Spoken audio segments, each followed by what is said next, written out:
From St. Anselm College in Manchester, New Hampshire, once again, Diane Sawyer, George Stephanopoulos, and WMUR-TV's Josh McKelvin.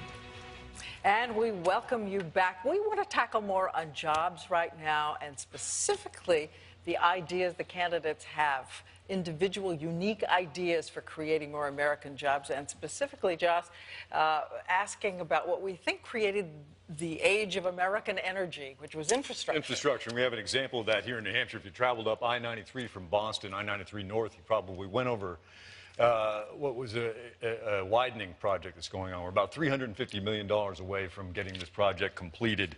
And a lot of people here think that this is a very important project to get done in terms of our regional economy. So the question is, again, infrastructure, with the increasing demand on our roads and bridges and the aging roads and bridges, how committed would you be, and we'll start with you, Governor Romney, to invest not so much as a stimulus package, but a true economic growth package on our infrastructure? Well, there are certain things that government can do to encourage an economy, and rebuilding an infrastructure that's aging is one of those. We had in my state 550 structurally deficient bridges. We've got to improve our bridges, improve our roads, improve our rail beds, improve our air transportation system in order to be competitive. But fundamentally, what happens in America that creates jobs is not government. It has its role, but by and large, it gets in the way of creating jobs. It's taxed too much. It regulates too much. It has energy policies that keep us from using our own energy. It has trade policies which too often favor people who are taking jobs away from us. And so we're going to have government change its orientation to be encouraging the private sector.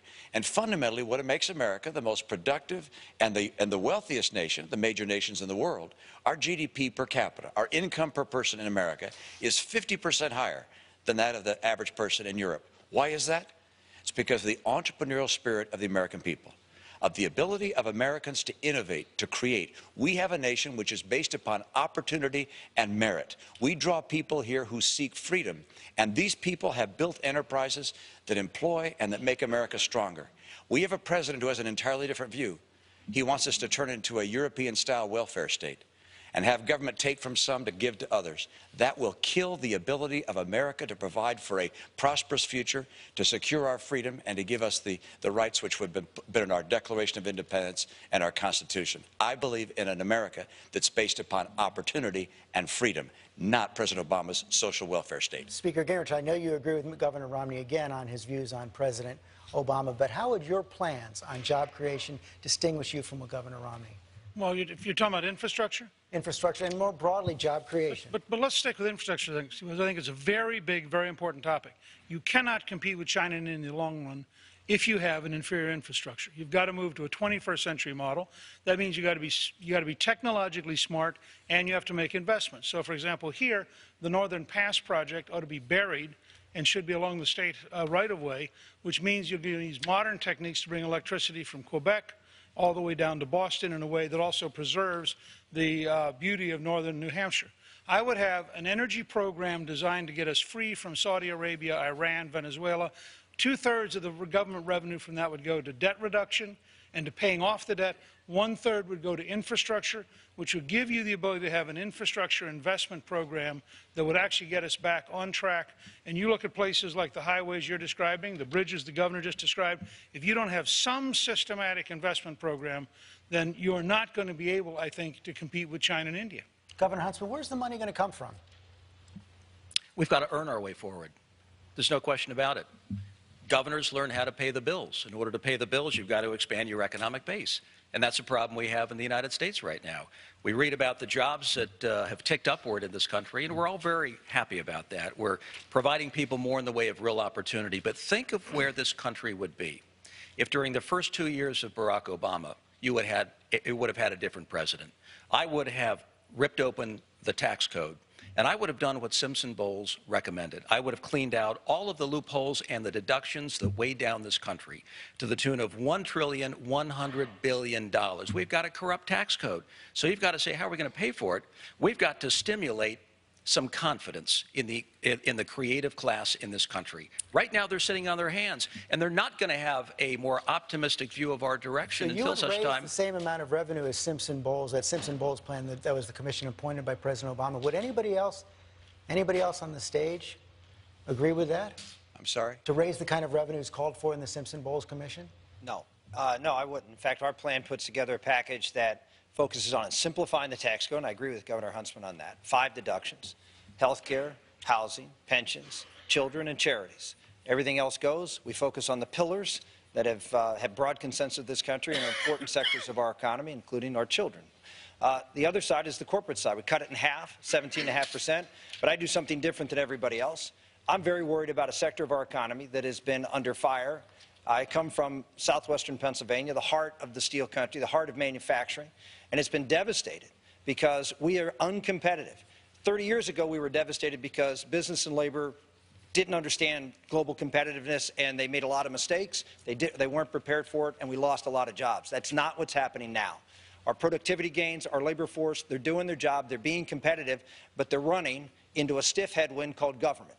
And it's government taxation, 35% corporate tax, which is the highest in the world. It's a tax that doesn't easily offset when we try to export, which makes it even more difficult for us to export. For lowering the corporate tax. No one's to zero it out for manufacturers and processors, which is what I do, because we are at a 20% cost differential with our 9 top trading partners on average. And that 20% cost differential, that is excluding labor costs. So it is government taxation. Eliminating the corporate tax gets rid of a big chunk of that. It's regulation. This administration is on track. I think it's Congressional Research Service. They look at regulations, and they price the highest cost ones that are over $100 million. On Bush and Clinton, there were 60 on average per year under those 2 administrations. Last year, under President Obama, there was 150 of those types of regulations. And I would repeal every one of them and replace them with ones that are less costly or not replace them at all. Why not go to zero? Why not go to zero? There's no question it'd be great not to have any taxes, but unfortunately we have to have taxes to pay for our military, to pay for the programs and care for those that can't care for themselves, but our taxes are too high. Government at all levels during the days of John F. Kennedy consumed 27% of our economy, about a quarter. Today it consumes 37% of our economy. We're only inches away from no longer being a free economy. And our Democrat friends want us to just keep raising taxes just a little more. Just give us a little more. Government is already too big. We have to rein in the scale of the federal government. And so we do need to have our employer tax rates brought down to be competitive with other nations. That's about 25%. We also have to make sure that we give relief to people who need it most. The people that have been hurt in the Obama economy are the people in the middle class. And so I put in place a significant savings incentive, tax reduction. I eliminate any tax on savings for middle-income Americans. No tax on interest, dividends, or capital gains. But I look long-term to do just what John indicated, which is to take Bowles-Simpson and to reduce the rates in our tax code, to reduce the number of exemptions and limit the amount of exemptions that can occur. At the same time, I don't want to raise capital gains tax rates as they do in Bowles-Simpson, but simplifying the code, broadening the base is the right way to go for our tax code long term, and immediately let's get some relief for middle-income Americans. And Congressman Paul, we hear over and over again people are hoping for a great vision for America once again, America on the move once again. Give us the great vision that is realistic, given the financial situation, a realistic, great vision for America. Well, it's to restore America to our freedoms, restore America to our principles, and that is individual liberty and our Constitution and sound money. And in doing that, you have to understand economics. You can't solve any of this economic crisis unless you know where the business cycle comes from and why you have bubbles and why they break. You have to understand that we've had a financial bubble that's been going on for 40 years. It's collapsing. Nobody quite recognizes it, but we're in the midst of a real big correction. And the only way you can get back to growth is you have to liquidate the debt. But instead of liquidating debt, what we have done is the people who build up the debt on Wall Street and the banks, we've had the American taxpayer bail them out. We bought it through the Federal Reserve and through the Treasury, dumped it on the American people. The middle class is now shrinking, and we don't have jobs. But if you're an individual or a businessman, if you're consuming everything you're earning just to finance your debt, you can't have growth. So we have to liquidate debt. This is the reason I call for cutting spending. The only one that's calling for real cuts. You have to have real cuts. That's what the Republican Party used to stand for. But you can't liquidate debt. You can't keep bailing out the debt. That's what Japan has done for 20 years, and they're still in their doldrums. We did it in the Depression. We're into this now for 5 years, and it has to end. It's only going to end until after we understand the business cycle. There is a vision. I mean, Dr. Paul, there is a vision out there, and it's to get America back working again. I mean, the idea that Americans have lost confidence in Washington, D.C. and lost confidence in Wall Street is a great example of where they want to go. They want Washington out of their hair. They want less taxation, less regulation, less litigation. There's a model for that in the state of Texas over the course of the last decade. And if we will put those types of policies into place, we're sitting on 300 years of energy in this country.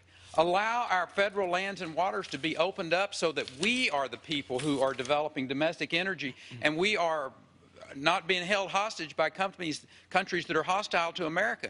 We can put this country back to work again in the energy industry, whether it's any of the energy industry side, whether it's solar or wind or oil and gas or coal. Use it all. Put the American people to work. Allow those resources off our federal lands, Dr. Paul, to be used to pay down the debt. And I'll tell you, one of the things that can turn this economy in New Hampshire around is to pass the right to work law, and it will make New Hampshire a powerful magnet for jobs in the Northeast. Governor Huntsman. Diane, you hit right on it, and that is, what is the vision for getting this country moving? We all have records. Those of us who are governors, very specific job creation record. I delivered a flat tax in my state. We became the top job creator in the country. You can look at what Mitt did in Massachusetts. He was number 47. But more to the point, I went to Lindy's Diner in Keene and had a conversation with a guy named Jamie, who has a small motorcycle repair shop. And he said when he grew up in Keene, it was bustling with activity. He said he had 30 different jobs growing up. He said there were 4 machine tool operations in that town. He said, I remember the excitement, the enthusiasm, and all of the opportunity. And we had this conversation. I said, you know what? We are once again on the cusp of a manufacturing renaissance in this country if we do it right. China is going down in terms of GDP growth from 8, 9, 10% to 4, 5, 6%. And as they go down in growth, unemployment goes up. We have an opportunity to win back that manufacturing investment. If we are smart enough with the right kind of leadership to fix our taxes, no one up here is calling for the complete elimination of all the loopholes and the deductions. Where the Wall Street Journal came out and endorsed my tax plan, that's what needs to be done, not tinkering around the edges. If we can fix our taxes, if we can move toward a friendlier regulatory environment, this country can get back in the game again. We can rebuild our manufacturing muscle, and we can rebuild some of the job training opportunities that we have lost over